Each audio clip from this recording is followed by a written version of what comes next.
Welcome back to MKE Gadgets. As you can see, I'm at my Onefinity CNC router with my JTech laser right here. And down here is my JTech's tumbler rotator. And that's for engraving tumblers or any kind of cups you have like this. And that sits in here. And then you bring the laser head over there and you engrave and you rotate. Blue tape is on there because this is what I use for setup and layout. That's what today's video is not about. So let's just put this on the side. So from Onefinity, when you buy a laser, they give you this cable and it plugs into your laser right here.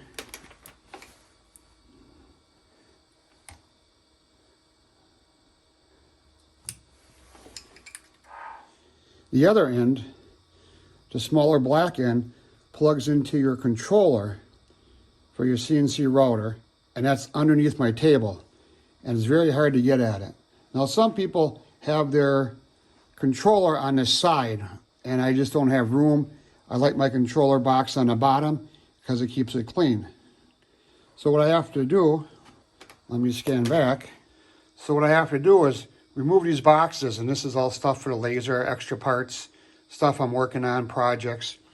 Crawl underneath here, look in the back of the control box, unplug the cable for the Y-axis, and plug this one in. Now let's look at this cable. This is pretty small here. And you really can see the Y-axis cable. You unplug it, and then you have to remove a couple other cables and get this one in there. And I thought, well, boy, this is really a lot of work. Why can't they make it easier?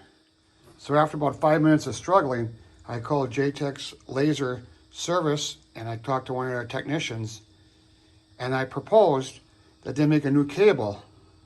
And what you have to do here, let me zoom in. When you change over from CNC router to your laser, you have to remove the Y cables. There's two of them, and I'll show you just one of them here. It's under this cover I printed up, and you unplug this. Now that enables the Y-axis from moving back and forth. And your new Y-axis is your rotator.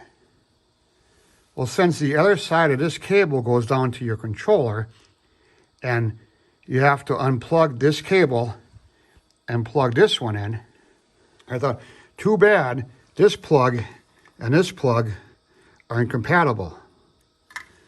The service department in JTech Laser said they have no such cable and they never thought about one. Well, I set this together, and after about 5 minutes of struggling, I came up with the idea.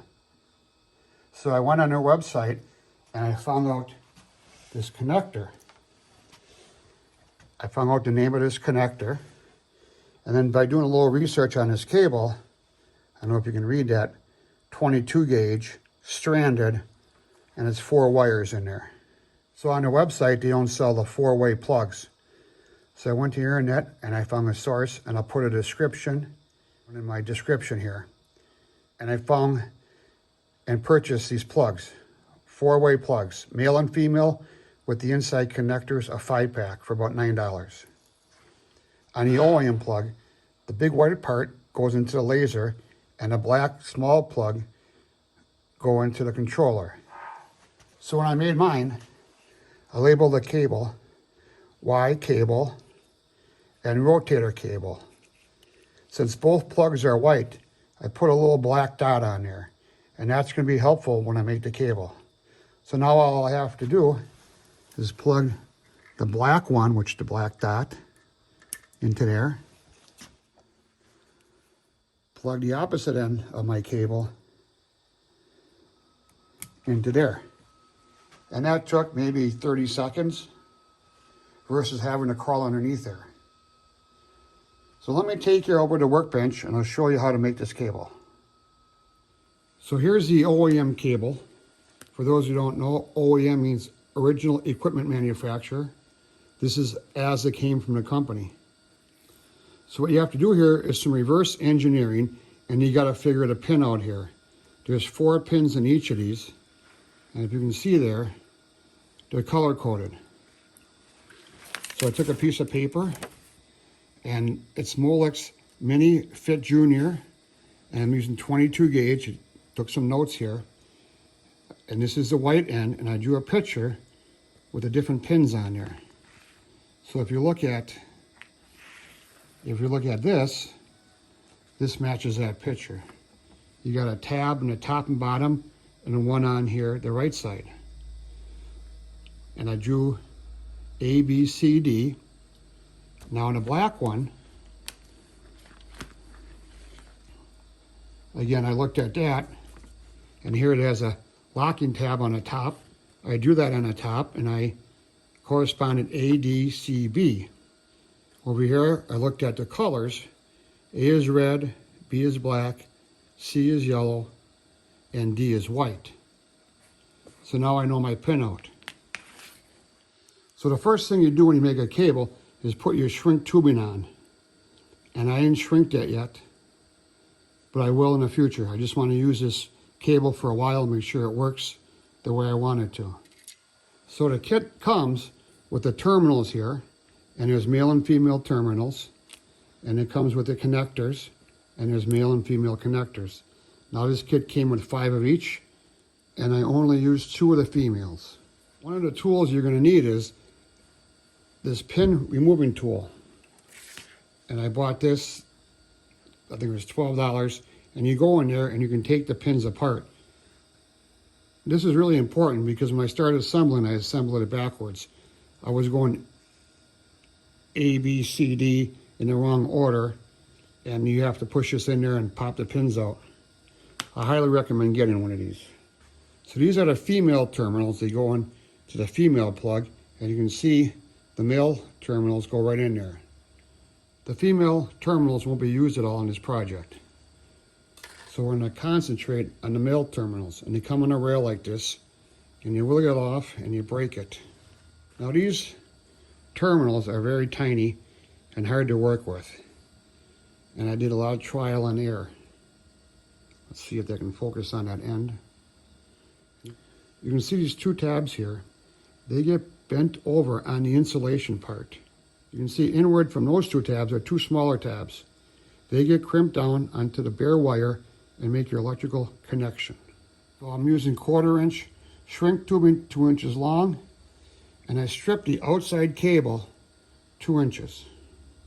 So I had this wire laying around, and after I crimped all the connectors on there, I realized this wasn't a heavy enough gauge. This is a piece of old telephone wire. So I made this diagram, and this shows the 2 tabs sticking up. What I did in the first picture here, uncut.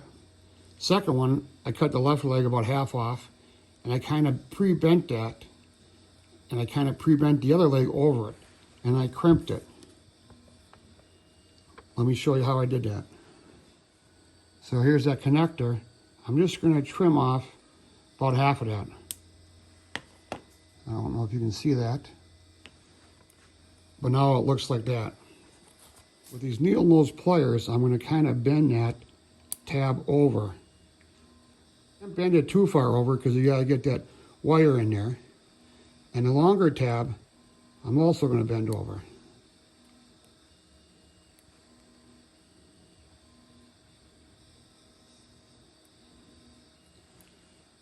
All right. So I bent over the short leg, I bent the top leg. It's going to end up looking like this. So now we're going to crimp it. I know this is really hard to see here. So very carefully, you put your insulated wire in there. And if you did it right, it's going to be tight. So you get the wire in there. And I'm going to come back and just crimp it down just a little bit more. All right. So now, the insulation is on that first crimp, and the stripped wire is in the second crimp. Here's my crimping tool, and it has 3 different size crimps. Now I practice, and I know I want to go into the middle one. So you feed that all the way through, and you put a little ratchet on there. Can you hear that? And the other side is sticking all the way through. If you do this right, the first 2 legs crimp the insulation and the second 2 crimp the wire. Now you give it a little pull test, and that's going to be pretty good. See these 2 wings here, when you push it into the proper slot, it should lock and not come out backward. So you push it all the way in there, and you will hear a little click, and it won't come out. So I got my yellow wire in my C location. So with the removal tool, you have to go in there and collapse those 2 pins on the side.